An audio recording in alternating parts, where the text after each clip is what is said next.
Hello everyone, today we continue our Crimean War series, getting into the heat of action, starting the campaign proper. The first episode was about the causes and the general context of the Crimean War.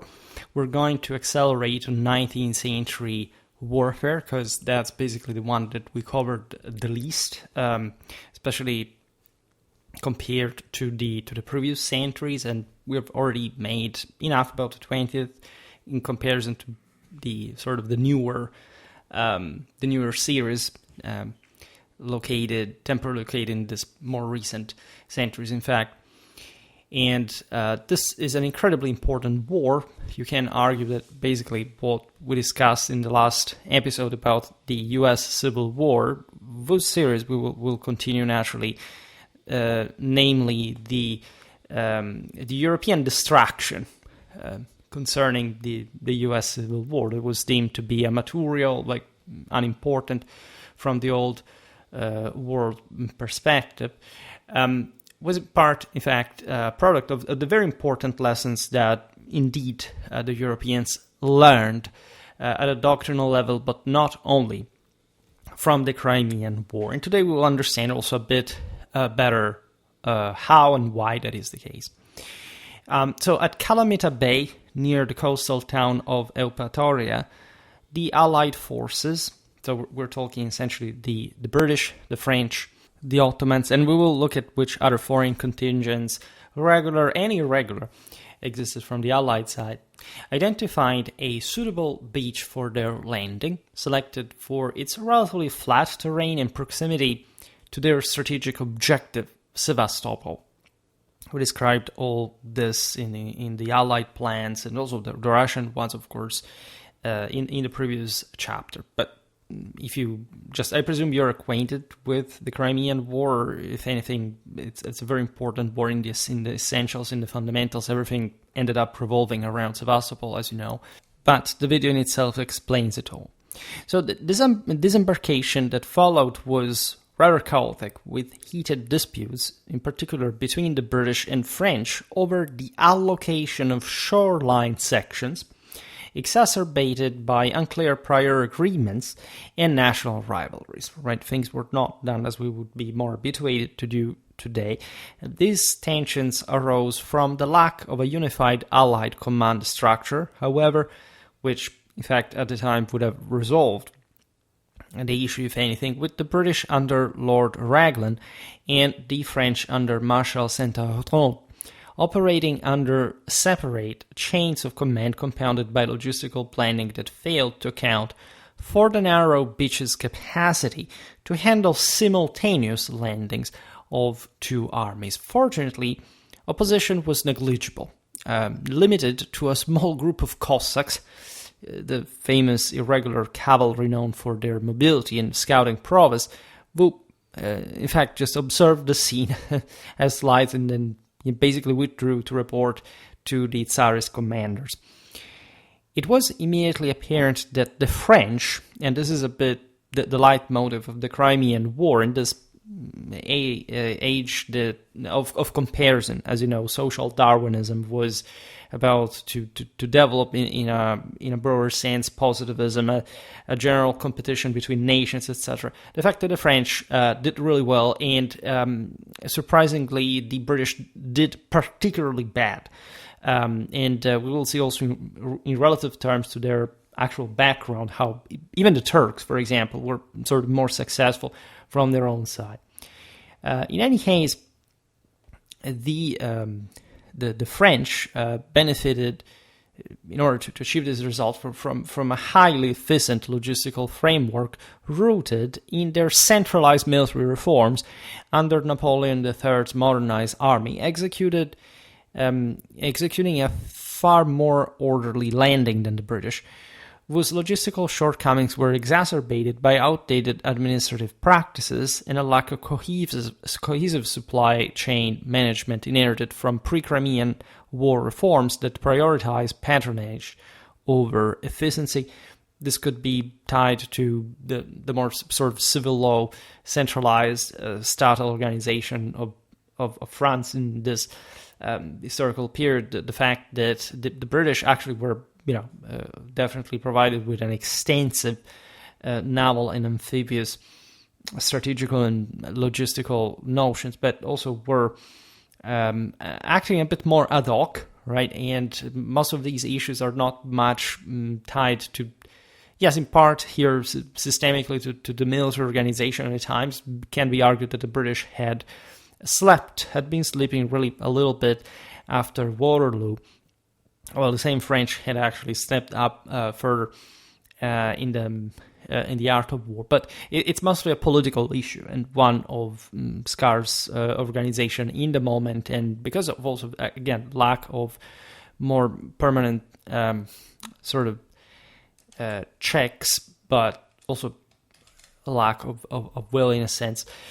By September the 19th, 1854, with initial conflicts largely resolved through ad hoc negotiations, Lord Raglan, the British commander with, as we remember, experience, in fact, as Wellington's aide-de-camp during the Peninsular War, but limited field command, ordered the advance towards Sevastopol, the Tsarist naval stronghold critical to Black Sea dominance.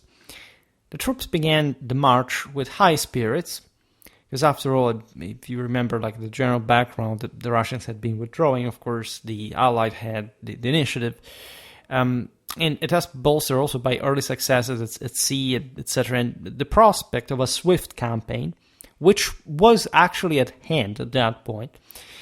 If it hadn't been, in fact, for challenges soon emerging. Rampant disease, still in the era, of course, particularly cholera, exacerbated by poor camp hygiene, contaminated water sources, and overcrowded bivouac, swept through the ranks, forcing soldiers to fall out of formation.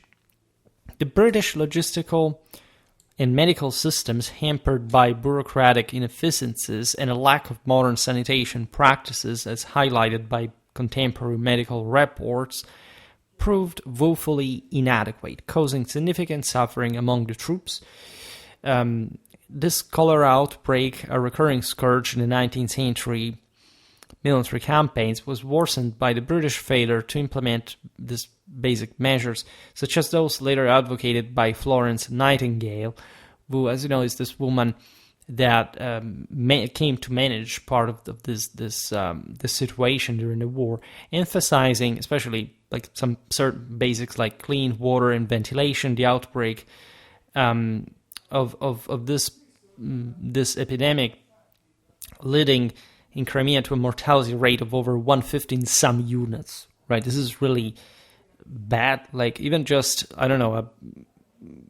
combat casualties of 1/5 basically disrupt one unit as a whole, and such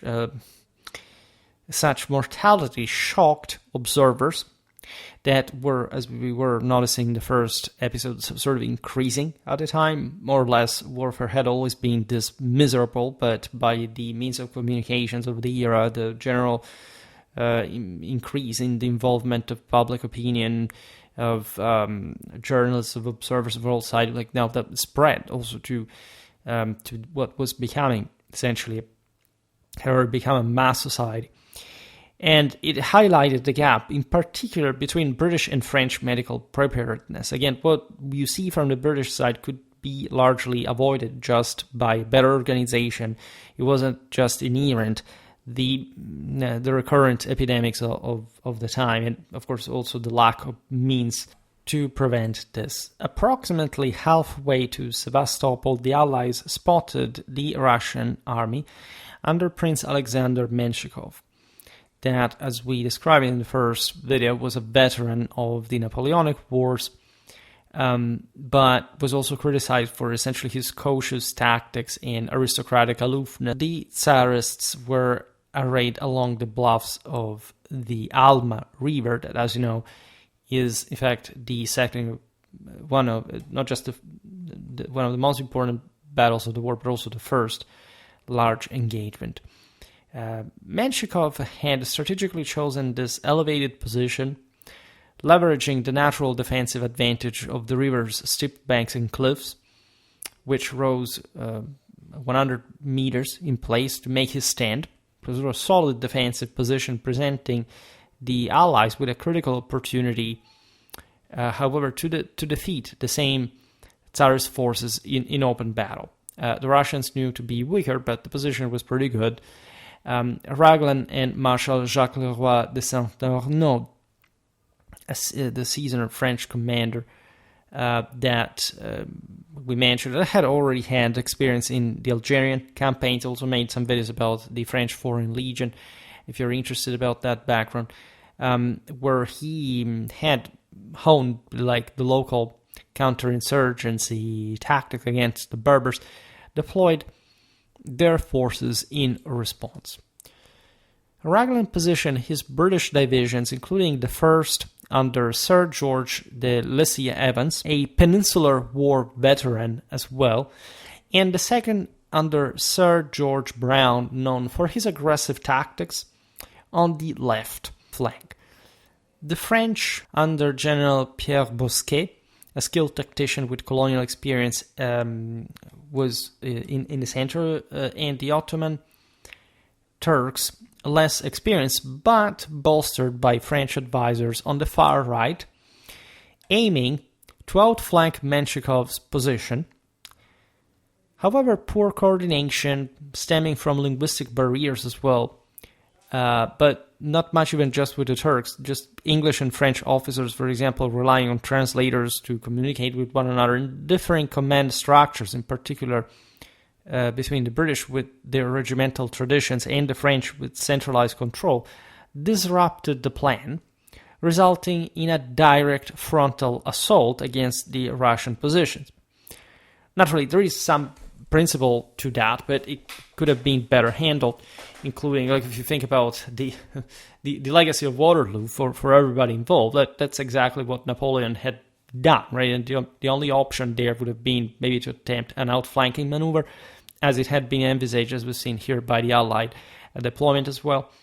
The Battle of Alma, fought on September the 20th, unfolded as a complex engagement shaped by terrain and tactical missteps, the French leveraging the agility of Bosquet's Zouaves, elite light infantry trained in the aforementioned North African campaigns, scaled the cliffs of the Russian right, so surpassing that obstacle and outflanking the weaker Russian 16th Division in the process. Meanwhile, the British advanced across open ground, facing intense artillery barrages from the Russian 12-pounder guns and rifle fire from entrenched infantry. So for the record, yes, the Russian army did have rifles in the 1850s, but they were not yet widely adopted or standardized. We will talk about this. We have partially addressed this also in the video about the US Civil War. So this is, as you know, a moment of great technological advancement.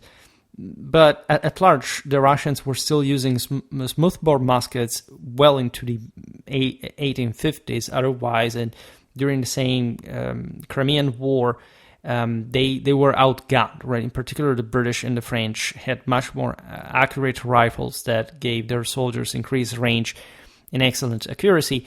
But as we explained in many different videos, technology doesn't make the thing here. It's rather that there wasn't a radical divide here in technological performance. It's rather, in this case, against the British, that well-entrenched Tsarist position was well, in fact, placed to give up pain to the enemy. Now, the British 2nd Division, supported by the Light Division under Sir William Codrington, endured heavy losses in the process. We're talking about over 1,600 British casualties. This is very, very high.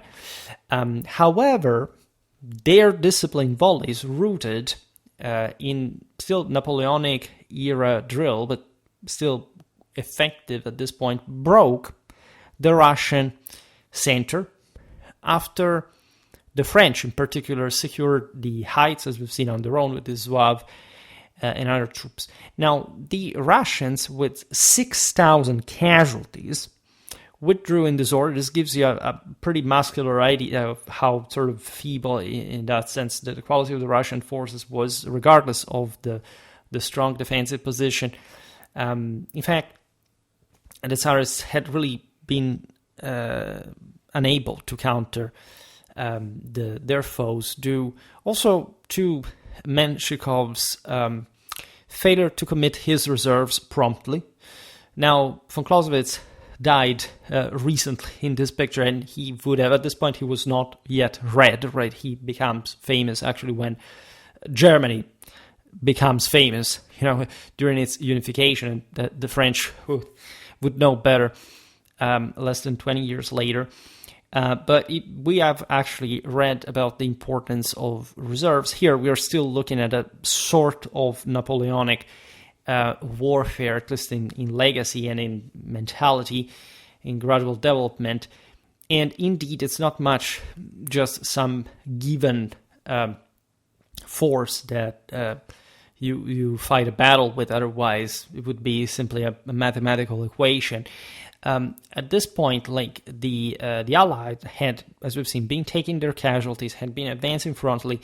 The Russians were under defensive position, may have exploited the enemy tiredness to surprise them with counterattack in specific sectors, in particular, as we've seen the British one that had taken more losses. Menshikov does not do that, and so the Tsarists lose a good opportunity to potentially shatter the Allied army at the very beginning of the campaign. Instead, what happens is also not fully successful in crushing, particular from the Allied side. Because from one side, you can argue that through sheer determination and disciplined tenacity of the Allied infantry, particularly the British regiments trained in linear tactics honed during the Napoleonic era, the Russian defenses were overcome.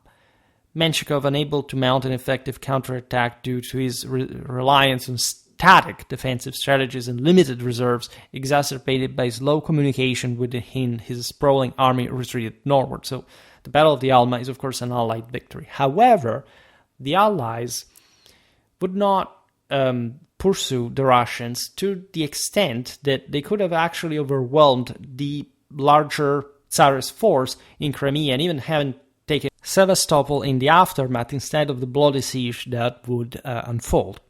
Right?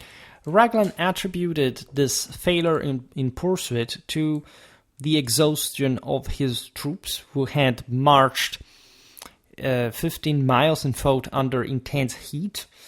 Crimea, even in September, is not really much of a particularly fresh place, though junior officers, particularly in the cavalry under Lord Lucan, a strict disciplinarian, argued that bolder leadership from Raglan and Saint-Arnaud could have annihilated the Russian army by day's end, potentially, in fact, altering the campaign's trajectory by preventing Menshikov's regrouping, for example, in the Chernaya Valley, that, as you know, will be the theater of yet another bloody battle during the war.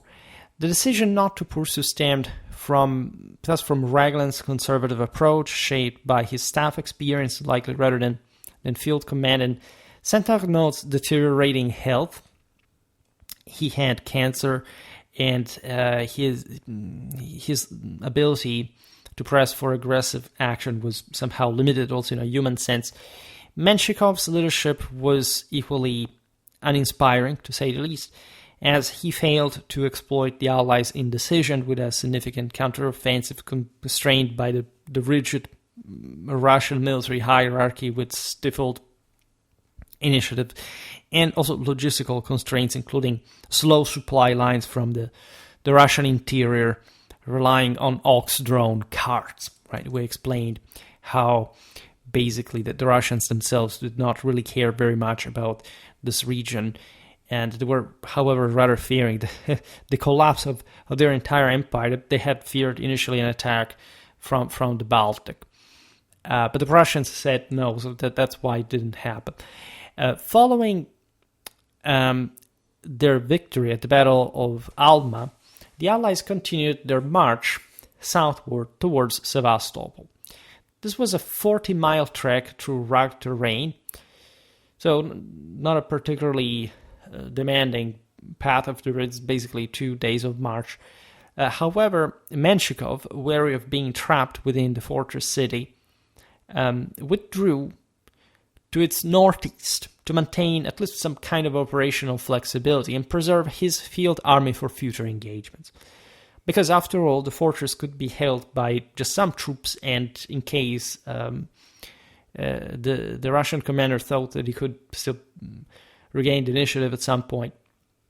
By late September, the Allies reached the outskirts of Sevastopol, where the city appeared vulnerable to assault due to incomplete fortifications.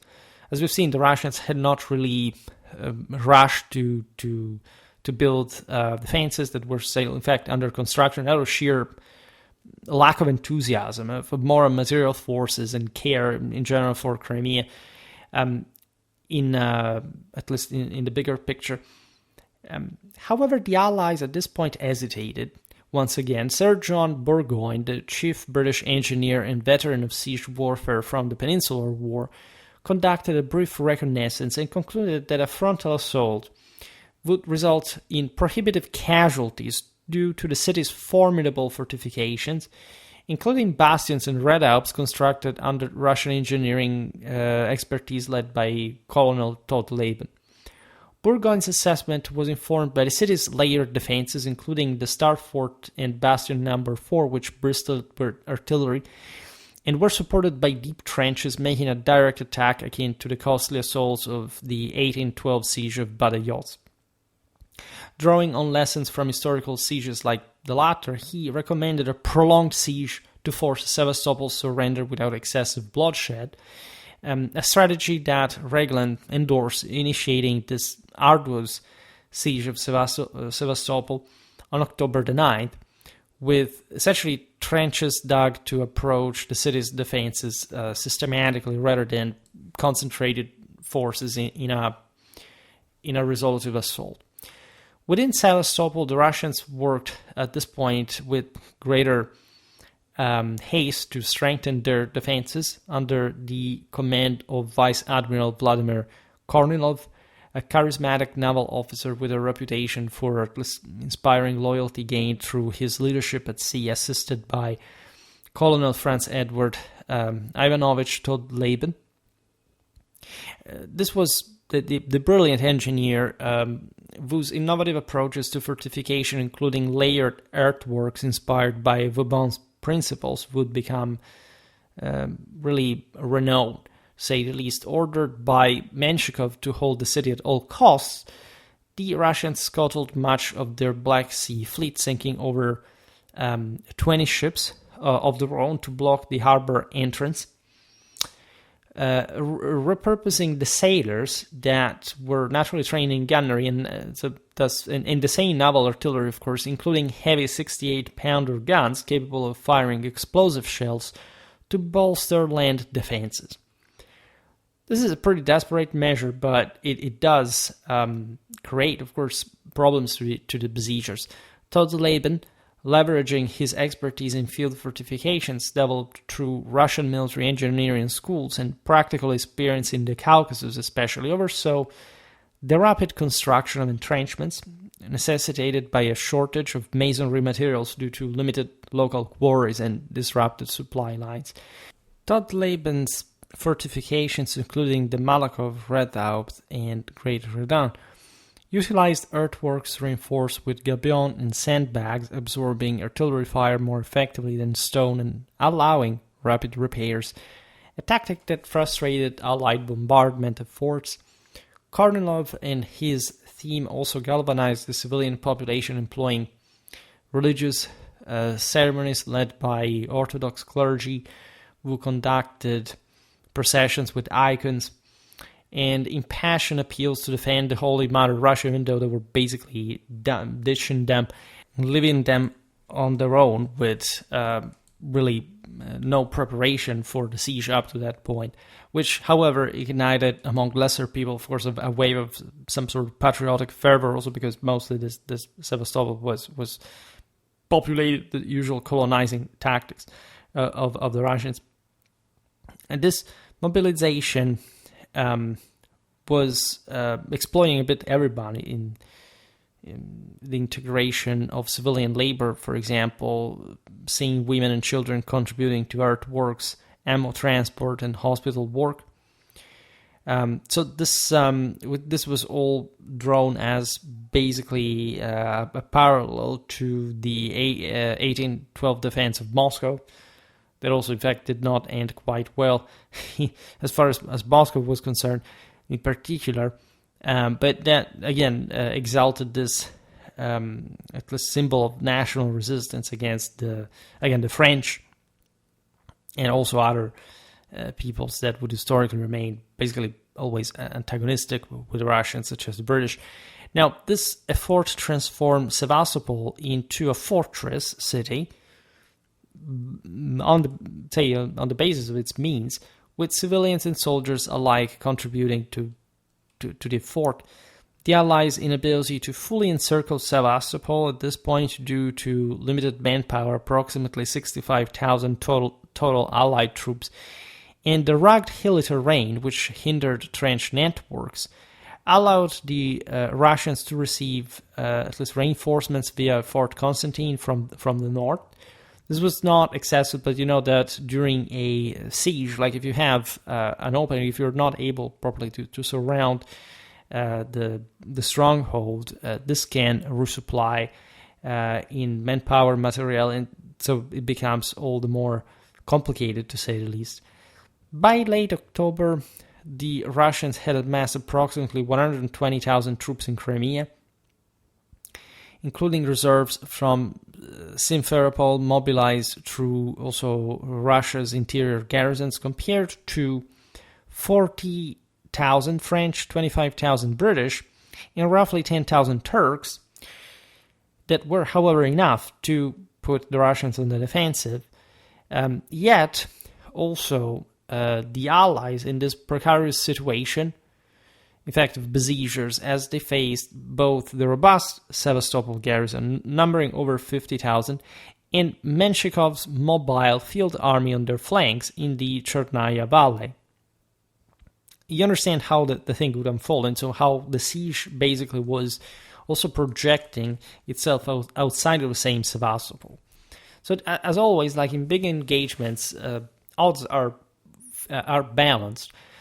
The Allies began organizing for the formal siege, with supply logistics posing a formidable challenge. The port towns near Sevastopol, constrained by limited infrastructure, you can imagine what Crimea was in the 19th century. It's not like, you can say it didn't change much up to today, but in fact, there are just very few, in this sense, points of entrance. The shallow harbors at the time could not sustain the entire army, prompting the Allies to divide their lines of communication, so to release too much concentrated pressures, different sectors of their lines.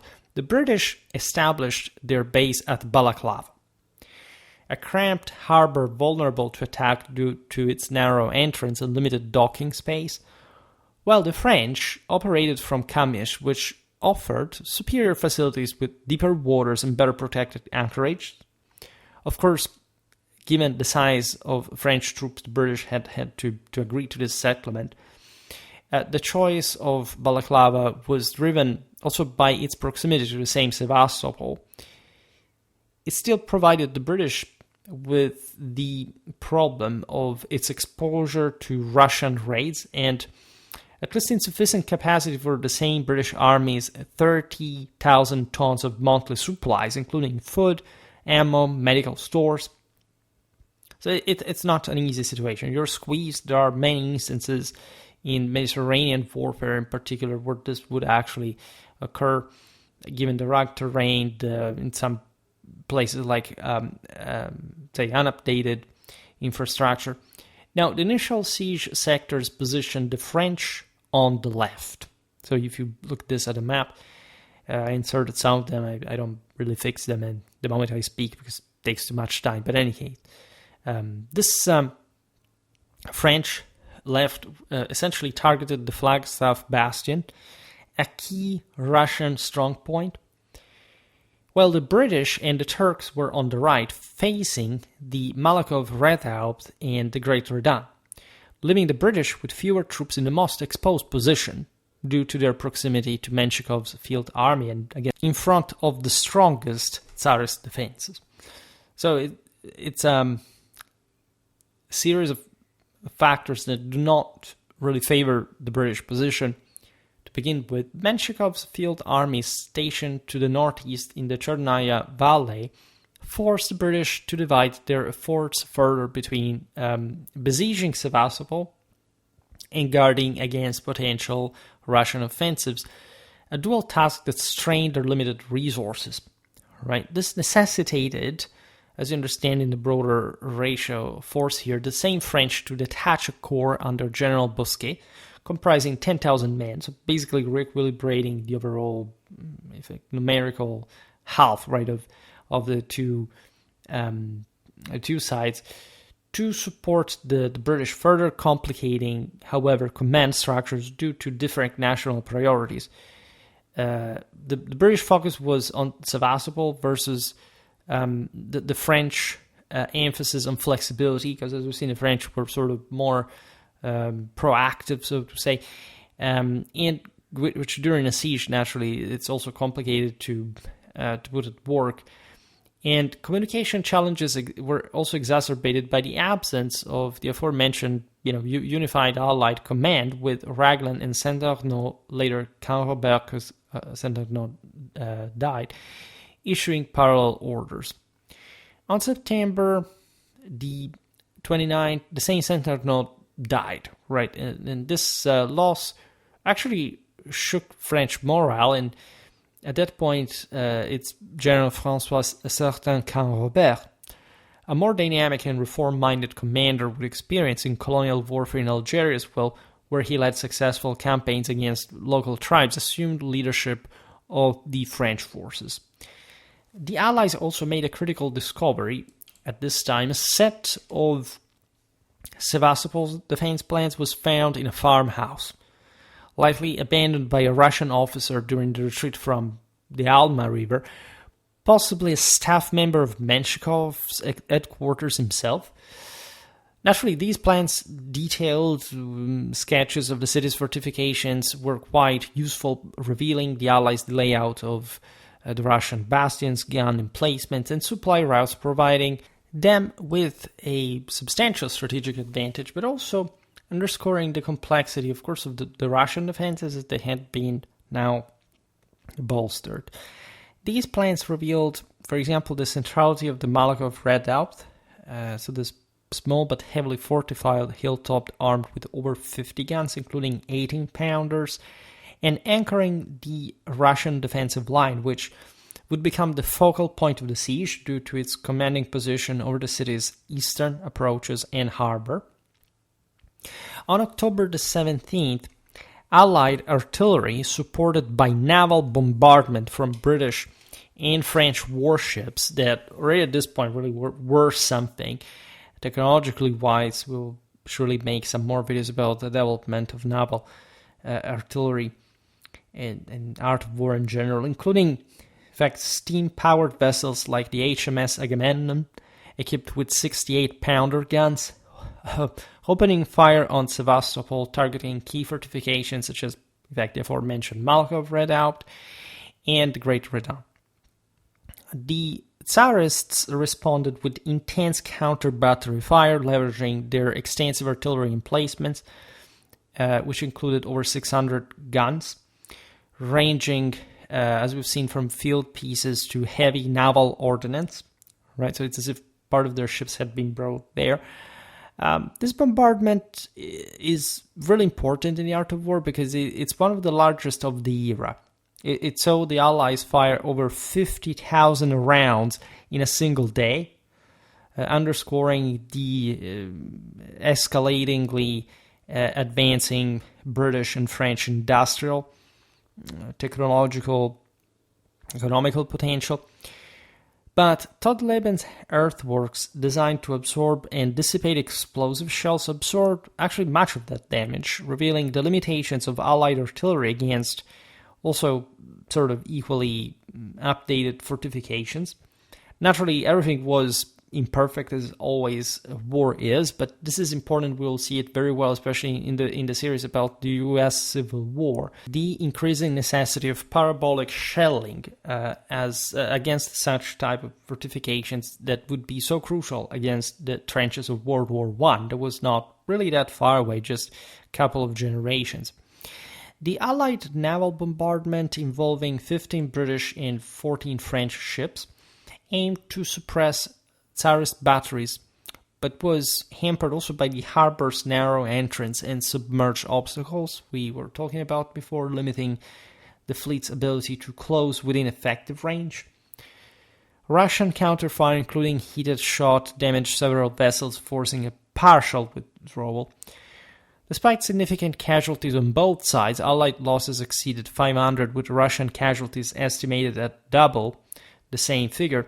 The city's defenses, reinforced by Todleben's engineering prowess, sustained minimal damage, signaling to the Allies that the campaign would be far more protracted than anticipated, potentially lasting months rather than weeks. The Russians suffered a devastating blow when Admiral Kornilov himself was killed by a cannonball during the bombardment while inspecting the Balaclava, undermining morale due to his inspirational leadership that was smashed just like that. Command was split between Admiral Pavel Nakimov. This had been, for the Russians, a hero of the 1853 Battle of Sinop, where he had destroyed an Ottoman fleet. And we looked at this these prodromes in the previous video. Overseeing in here instead the naval contingent. In General Edward von Muller, a competent but less dynamic officer with experience in garrison duties, leading the army troops, this defensive situation, creating also a complex command dynamic that hindered the same Tsarist coordination due to overlapping authority and lack of unified strategy. So actually the Russians weren't under that profile any better than the Allies as well. On October the 25th, Menshikov launched an offensive, ordering General Pavel Liprandi, a seasoned commander from the Caucasian campaigns against the Chechen rebels, to advance into the Balaclava Valley to sever the Allied supply line between the port of the same city and the siege lines at Sevastopol. Right. Remember, this is the British-held position. The resulting Battle of Balaclava became infamous for its mix of heroism and catastrophic errors at the same time. So the battle began with Tsarist forces numbering 25,000 with 78 guns, capturing Ottoman-held redoubts on the Causeway Heights, exploiting early morning surprise and superior numbers. By the way, in this campaign series, I will be, of course, summarizing battles, but I can easily launch after this yet another series looking at all the battles of the Crimean War in tactical depth, like the single battle video that you're habituated to. So again, remember Schwerpunkt's goal of covering the entirety of military history in that depth, right? The Turks, poorly equipped with outdated muskets and undertrained, retreated after losing 170 men. We also never really made a video explaining like 19th century armies, organizations, whatever. Again, we will get there too at some point. However, as the Russians were advancing, the British 93rd Highlanders under Sir Colin Campbell, a veteran of India with a reputation for iron discipline, formed a defensive line that would go down in history for repelling a Russian cavalry charge of 400 troopers, earning the moniker Thin Red Line that everybody has ever heard of, even if they maybe didn't know where this stemmed from. Well, it's the famous Thin Red Line of the 93rd Highlanders at Balaclava, holding in very thin formation, in fact, against this cavalry charge, a testament to the increasing sort of infantry firepower and sort of the generally declining cavalry capacities onto the battlefields of what is now effectively the second half of the 19th century. This now, however, was really a matter of valor, right? The Highlanders made a very disciplined stand in a two-rank formation, which was really assessed as sufficient. Like, this was a deliberate choice, even though it was doctrinally unorthodox. Like, the general feeling of the commanders involved was really correct, given the situation.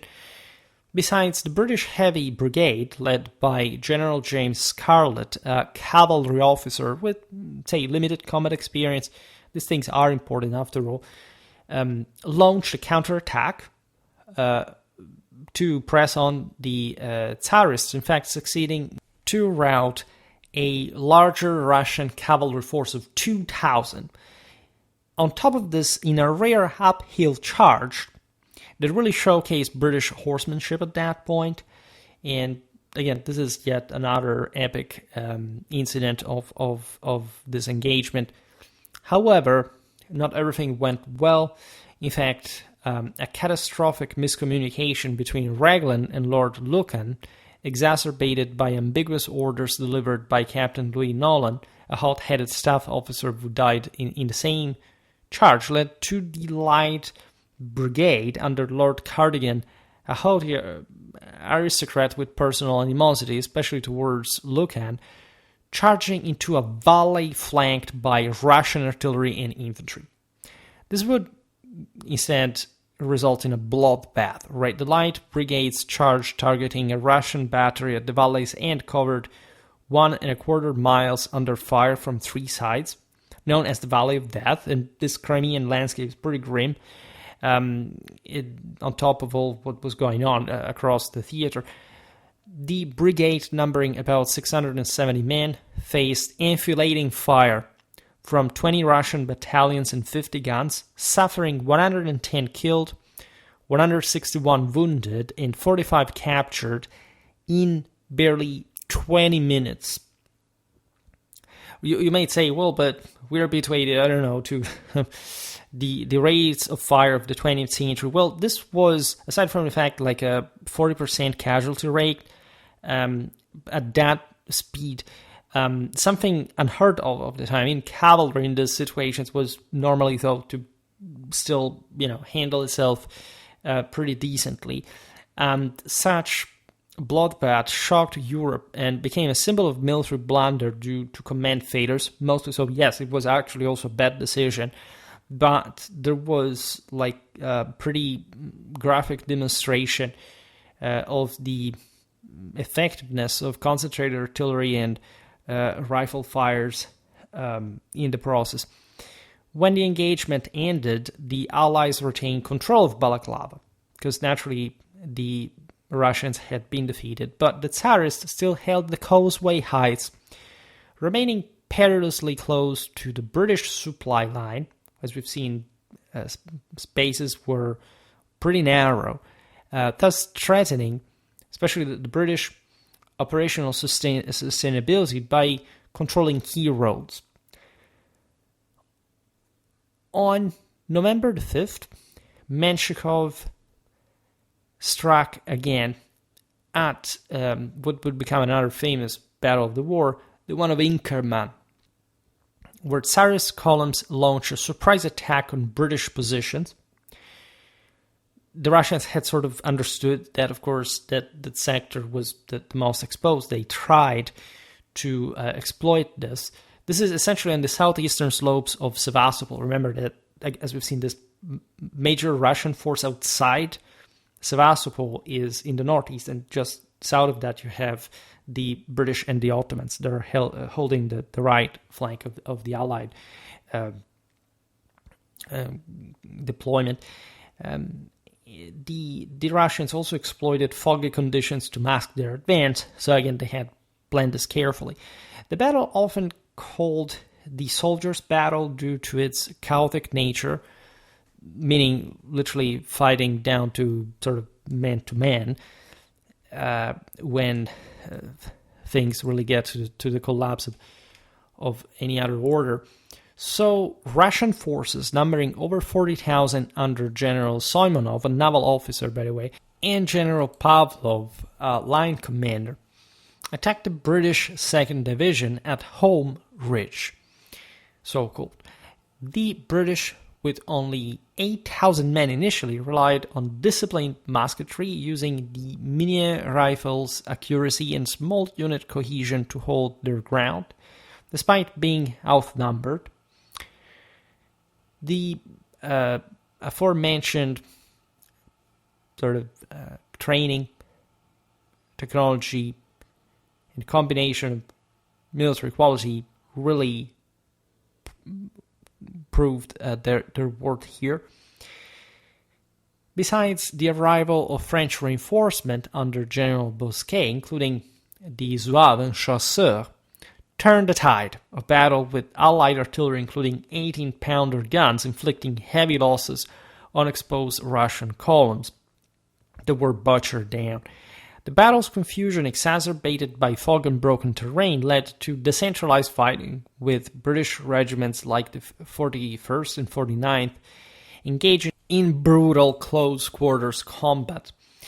The Tsarists, lacking effective reconnaissance, failed to coordinate their two corps, allowing the Allies to counterattack. Russian losses totaled over 12,000, including 3,300 dead, while the Allies suffered 2,600 British and 1,700 French. Underscore casualties, so not just dead, underscoring especially the Benier's rifles' lethality when properly employed or in competent hands. This was, again, a technical novelty that greatly helped these fine troops in such, as you understand, quite dangerous defensive scenario. The British, bolstered by their disciplined musketry, held their ground, and timely French reinforcement shifted the battle in Allies' favor. So this was a really good display of cooperation that boosted the Allied morale. Menshikov withdrew, suffering heavy casualties due to poor coordination and exposure to Allied firepower enhanced by this modern rifled muskets, which extended effective range to 900 yards. With Menshikov repelled, the Allies settled in Fort Winter 1854-55, which proved exceptionally harsh, in particular for the British. We have explained a bit why. This was compounded also by location. Inadequate logistical systems, rooted in the inefficiencies of the British Commissariat Department, which lacked centralized oversight and relied on civilian contractors.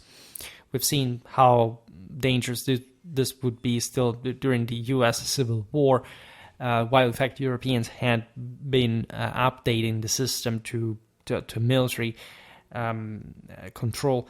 Devastated, in fact, in the 50s, Raglan's army. Lacking proper supply, medical, and transport infrastructure, British soldiers endured severe hardships, with thousands succumbing to disease and exposure, with cholera and dysentery claiming over 16,000 lives by early 1855. A toll worsened by inadequate winter clothing and shelter. As you understand, it was relatively normal for the year, of course. The killed by illness were more than once by the enemy hand. The British supply system, relying on this fragmented chain of commanded and civilian purveyors, failed, therefore, to deliver essentials like tents and fuel, leaving troops in open trenches during sub-zero temperatures. A stark contrast to the French, who instead benefited from standardized supply depots. Raglan and his staff, constrained by outdated military administration unchanged since Waterloo, were unable to address the crisis. Despite Balaclava's proximity, that is just 5 miles from the siege lines, the British struggled to transport supplies due to muddy roads, churned by heavy rains, and organizational failures with only 200 cars available for 25,000 men. I mean, not even medieval armies. This is how it really worked. So you realize also the unnecessary pain. In contrast, the British Naval Brigade, benefiting from the Royal Navy's superior logistical traditions, including its experience in global supply chains honed during colonial operations, faced fewer supply issues, maintaining better provisions through naval stores. Right, so the great problem again of the British not having, well, at times having done so, but preferably just having a moderate, like a limited approach to the deployment of large terrestrial forces around the globe. In a big European war like this one, things were slightly different. Now, the French, with their well-organized logistical system rooted in post-Napoleonic reforms that emphasized professional quartermaster corps and state-controlled supply chains, instead effectively sustained Countberg's army through the winter. By late February 1855, the French had 78,000 effective troops in Crimea, bolstered by regular reinforcements from the southern French port of Toulon, compared to only 12,000 British, that, as we've seen, had been suffering literally tens of thousands of losses due to cholera and dysentery alone. They had also suffered, of course, casualties in combat. But the disparity between the two main Allied contingents was really striking and underscoring the campaign's logistical challenges and shifted operational leadership towards the French, who had assumed greater responsibility for siege operations altogether. Historically, poor logistics and high attrition were tolerated. Yes, again, this was not so outside of the scholar norm. But this situation was publicized this time like never before, as war correspondents like William Howard Russell of the Times, leveraging the telegraph and early photography by Roger Frenton, exposed the British Army's dire conditions, soldiers starving in frozen trenches, to the public. Again, this is not a novelty. It would not be the last time, of course, this occurred. Nevertheless, public opinion, for the first time, in a sense, saw what was sort of going on a regular basis. It's not even just a problem in the military sense, but in the way, of course, people can be sort of impressed by things that they don't understand being the norm in certain circumstances. So this is complicated. We could and we will make a series about war journalism through the years and how this affected, of course, public opinion at home, and so how this interfered politically, militarily. But this is, in fact, the first instance of a fairly well-covered scenario. From the side of the British, from one side were, in fact, the most technologically advanced people in the world, the most advanced, the one that had the oldest industrialization, and it could thus, among the various things, also provide with this documenting means, like saying technology, photography, the telegraph, and so on. But at the same time, like the staggering misery of the British contingent during the Crimean War in particular. Now, the Times scathing reports detailing starvation and frostbite among troops sparked widespread outrage, leading to the fall of Prime Minister Lord Aberdeen's government as early as January 1855, with Lord Palmerston, a proponent of military reform and aggressive foreign policy, assuming leadership to stiffen the British role in the war.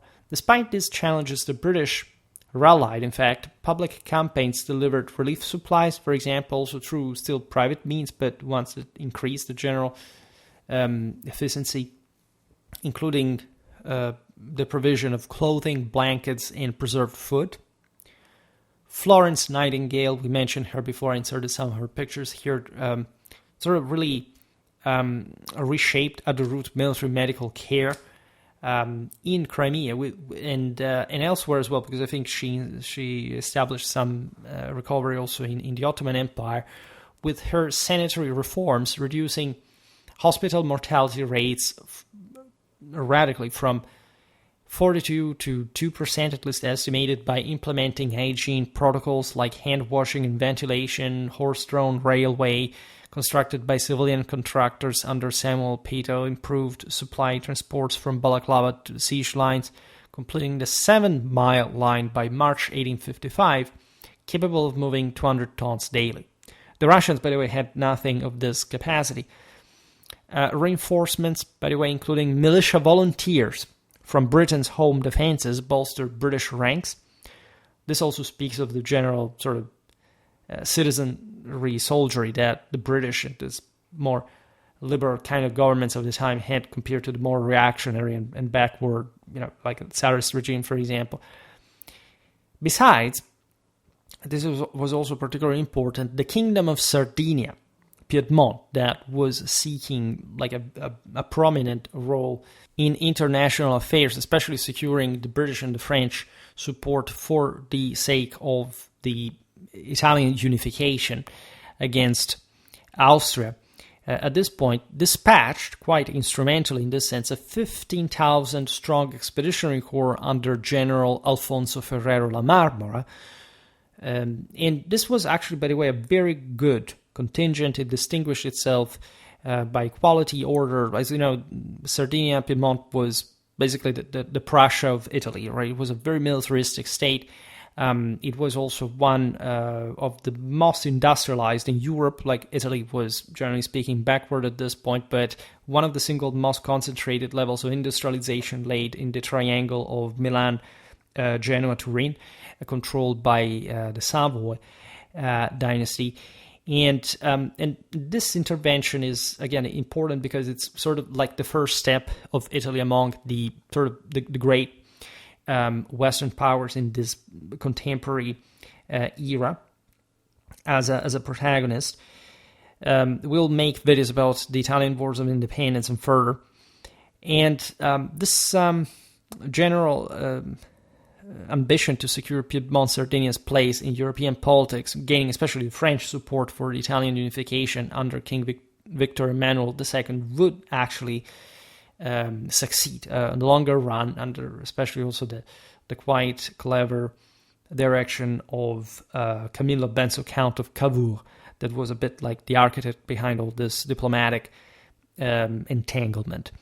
Now, La Marmora, a distinguished officer with a robust military curriculum, had served with the Piemontese army since 1823, rising through the ranks during the First Italian War of Independence that had been fought just a few years prior, 1848, 1849, in the wake of the great sort of 1848, as you know, revolution, even though, it was a staunchly conservative power, but it had been exploiting the uprisings in the Austrian Empire and across the same Italian peninsula for that first failed attempt.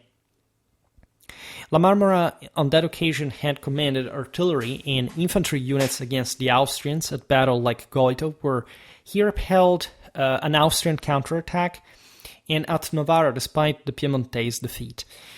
His expertise in combined arms tactics, integrating artillery and infantry and logistical planning, honed through reforms in the Sardinian military that modernized training and supply, made him a valuable asset to the Allied campaign, though his corps faced initial challenges integrating with British and French command structures. That was, as you understand it, this multinational system that still lacked sort of broader institutions capable of coordinating that, etc. And also due to language barriers, we've seen that it had been a bit also for the British and the French, different military doctrines. But the Piedmontese contingent was so good also for one doctrinal reason, that is to say, the Sardinians had specialized in mostly like an alpine defensive doctrinal function that was in many ways quite rigid, like the Italians would pay and human lives for this also during the First World War, even though it sort of functioned as well in many ways.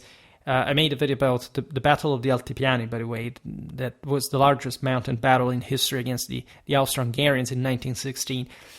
But it was terrifically effective, in fact, in the defense of rugged terrain like the one that the Piedmontese itself will have to hold the ground at, especially at the Battle of Chernaya. And so this Italian defensive fire will turn out to be dramatically effective against the Russians. La Marmora's leadership, marked by meticulous planning and discipline, by the way, ensured his corps, equipped with modern rifled carbines, by the way, to play a key role in the later operations, particularly securing Allied flanks, and again, particularly delicate positions. Despite also, this is interesting, initial skepticism from British commanders about Sardinian reliability. Again, this is the 19th century, there's a lot of nationalism involved, this initial ranking of, say, different peoples and according to different parameters and whatever, and it's interesting how this eternal rivalries, even among allies, would exist in a sort of anthropological and quasi-racial, racistic at that point, fashion.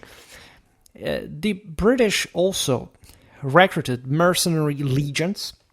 Remember, again, I made a video about the French Foreign Legion, but again, this was a thing, especially in the age of revolutions, right, during the broader restoration. So there were lots of political exiles from everywhere. So these volunteers that were given a chance to integrate also in other countries through this military service were drawn from Germans, Poles, Swiss, Italians, Turks, and Americans, by the way, though most never actually reached Crimea due to the aforementioned logistical bottlenecks, such as delayed shipping and diplomatic objections from neutral powers like Prussia, that, as we've seen, had basically prevented the Allies to hit Russia from the north, which may have as well caused the collapse of the Tsarist Empire.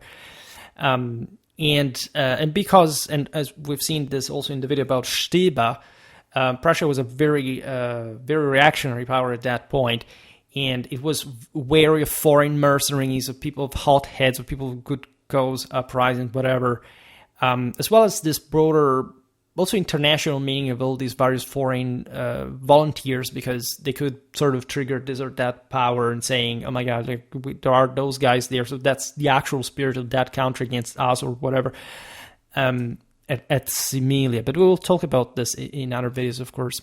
On the Russian side, Menshikov, at this point, where in February 1855, was replaced by General Mikhail Gorchakov, a commander with experience in the Caucasus against tribal insurgency, whom the Russians hoped would adopt a more aggressive strategy to disrupt Allied operations, given the solid performance that the foe had displayed and the general consolidation of the besiegers' positions, gradually choking Sevastopol further. As we've seen, the Tsarist forces had tried to break the Allied siege, even in its weakest spot on the British Ottoman section of the enemy positions, but they had clamorously failed. Again, the stronghold did resist, was well fortified, but at large, of course, the Allied were displaying a greater power. The Russians also, as we've seen, had lots of troops there, but they didn't feel confident or capable to basically do more than that. They needed, if anything, some greater leadership. So on February the 17th, Gorchakov attacked the Ottoman positions at Eupatoria to disrupt Allied communications with the north. This was a critical supply route for Turkish forces at this point. So there is the Battle of Eupatoria, witnessing 19,000 Tsarists, including cavalry and artillery, assaulting a fortified Ottoman position defended by 20,000 Turkish troops under Omar Pasha. There was a Croatian-born Ottoman general with experience in the 1828 Russo-Turkish War, supported in Eupatoria by French artillery. So the Turks, entrenched behind earthworks and supported by coastal guns from Allied ships, repelled the Russian attack, inflicting on the enemy 1,700 casualties, while losing fewer than 400.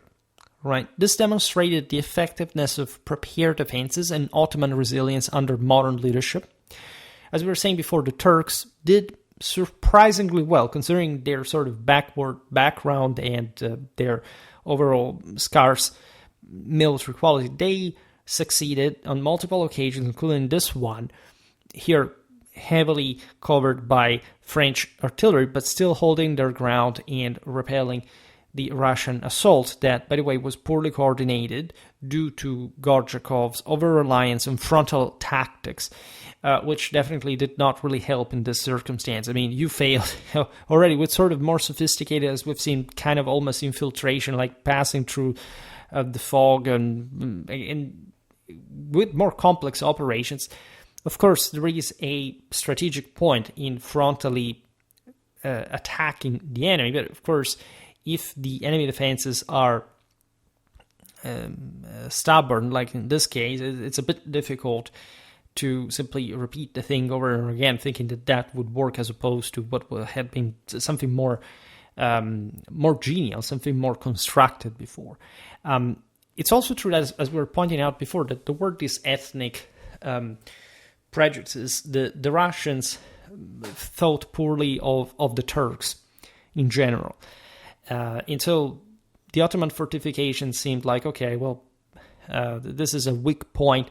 And there were actually weak points in the Turkish positions, but evidently not weak enough for the Russians to be able to exploit that. Besides, Omar Pasha succeeded in countering the enemy assault with his own also disciplined artillery fire and infantry volleys, securing, also as far as this Ottoman element was concerned, like a morale-boosting victory for the Allies, like saying, this coalition holds, right? We're working well together, we're successfully cooperating. The Turks had been supported by fortified defenses.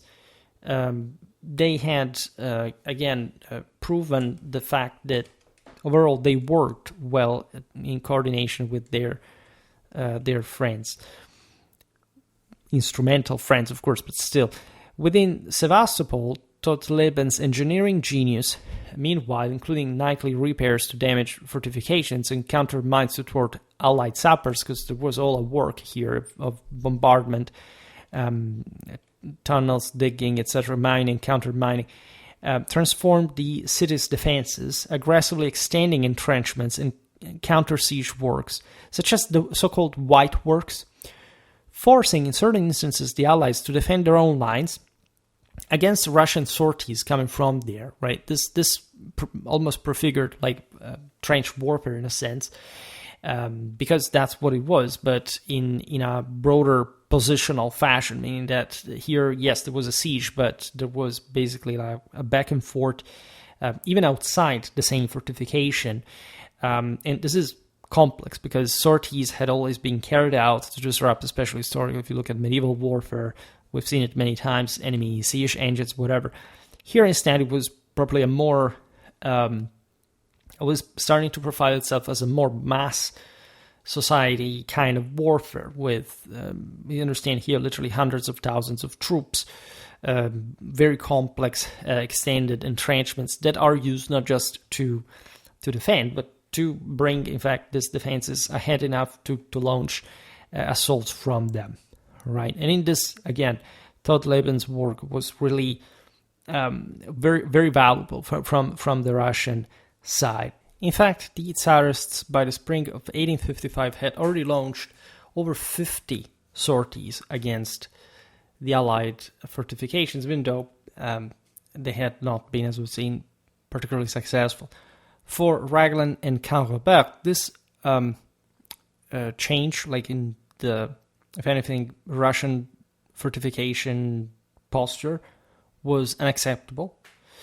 Also because, again, the Allied had, broadly speaking, the upper hand, so they could not simply leave the initiative to the Russians, delaying their own offensive plans. Right? As spring 1855 approached, the Allies thus prepared for a renewed assault, this time on Sevastopol, determined to break the stalemate and capture the Malakhov redoubt, as we were describing it before, the linchpin of the Russian defenses. through intensified bombardments and trench warfare.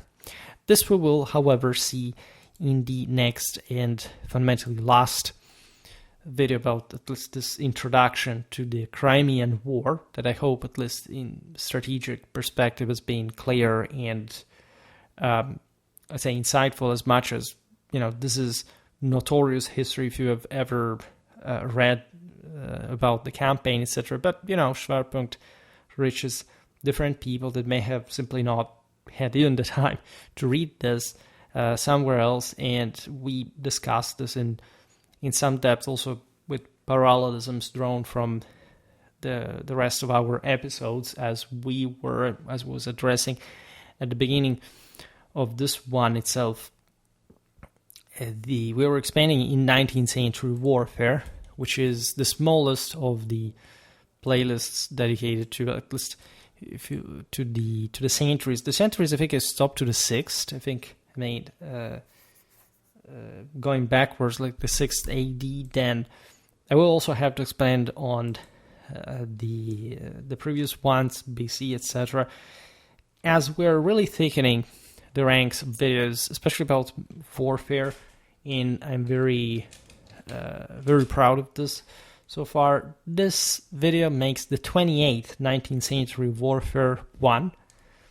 There is a lot of Napoleonic, so that predictably, would appear, but I would, because that was ideally where I also stopped doing in the previous years as a broader limit, not because I had pre-posed it myself for some reason, but because it was the obvious sort of culmination of a type of development that I often highlight, as far as especially like the end of the Ancien regime, the birth of the nation state, etc. So the 19th century is a wholly different scale under so many political, military, and social points of view that is unavoidable to deal with in sort of much more specific fashion, given also my own avatar and what that all means. Remember, we have never really even made a video about what's the actual Schwerpunkt. Even though we read and commented the Frontkrieg, etc., there is a very specific set of videos that I have to make, not just about the Clausewitzian military theory, but also the context from which this stemmed. And so mostly Prussian warfare in the first half of the 19th century. And of course, you have all the actual developments, the applications of those of that insight later. I made something about Prussia. I think the German military strategy from 1871 to 1914. So yes, it's really the Second Empire, but definitely Prussian led at that point. And again, these videos help setting some stones, and I can tell you, I've already told you some video ago, I concluded, I really exhausted that part of the branch that was analyzing the sort of the regional warfare of old medieval Eurasia and North Africa. I still have to make multiple videos about that. There are, I think, like 4 or 5 away, but I already prepared them, and some we even already started, but it's long, like the medieval Indian warfare one. And I decided to substitute that branch of the cycle with one about, in fact, modern and contemporary history, proper history, so not warfare as we've done so far, because otherwise we don't have any real complement. And I plan on doing that also for, at some point, the Hellenistic, Hellenic and Hellenistic times. And it's something we should extend at some point to all history, because also, given our expansion in the Bronze Age, it's really relevant to broaden probably our horizons. And again, this channel is potentially boundless, obviously enough, and I really launched it, so to say, for the same reason. I believe that, of course, there is a broader value to this. I know it's difficult to sort of encompass such a vast amount of knowledge in a YouTube channel, right? And its internal organization, dynamics, etc. So in the last year, I've been really, from one side, sort of stepping up with Schwerpunkt, but also like reflecting more on it. And so it's everything is ever more seriously handled, right? In the past, we were more relaxed on certain things, just about properly the overall picture and how to handle it. Now we have to be more careful. We have to be more patient as well, because it's not like you can simply boom. I doubt this channel will ever go viral. Technically wise, it's possible that certain content, as it happened, I don't know, also in the last winter or so, that video about, for example, the 12th century knightly combat psychology got so far almost 7,000 views. But say, aside from other videos, of course, got tens of thousands of views over time. In the moment, it's very difficult to have anything that have booming, right? And this, by this point, this is obviously connected with the format, with the general primitivity of the system, so to say. But I also get overall lots of views in general. Like we arrived at this point, I think, by almost 2.5 million views. There is a consistent income. Subscribers, as we were saying before, have not really gone that high. They have overall kept going down. I mean, they have always been increasing, but the increase maybe has suffered some sort of exhaustion, some sort of saturation, so to say. I don't know why this is the case. Of course, YouTube's landscape changes constantly, so it's not really clear how certain dynamics occur.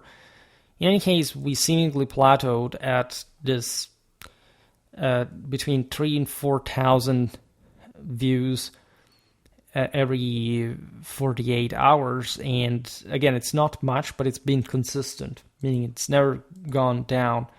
We've had over 400,000 hours of watching hours. We can do better, right? And unfortunately, it's very difficult to do. It's become more difficult. Before it was easier, in a sense. At least we had, especially in the last couple of years, pretty sustained growth. And then at some point it ended. And nobody really understands why. Or at least it's stalled. It's plateaued. And at that point, it's difficult to push further. Right? There are spikes. It's really unpredictable how it all works. There are ups and downs. There are different reasons, dynamics, why did these events occur.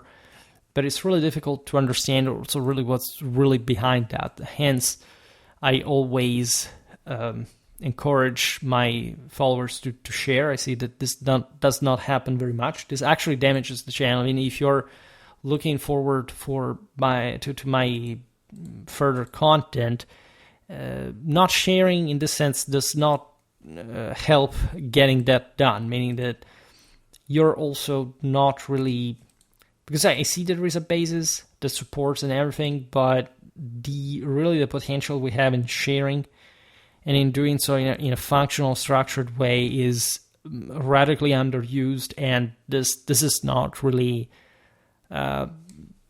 smart for any of us. Like, I put myself in that too, because I try to share in different ways, but I suspect that if you don't really go under other channels' videos to comment on and proposing it that way, even sharing on Twitter or on Facebook or Discord, whatever, is actually not going to work.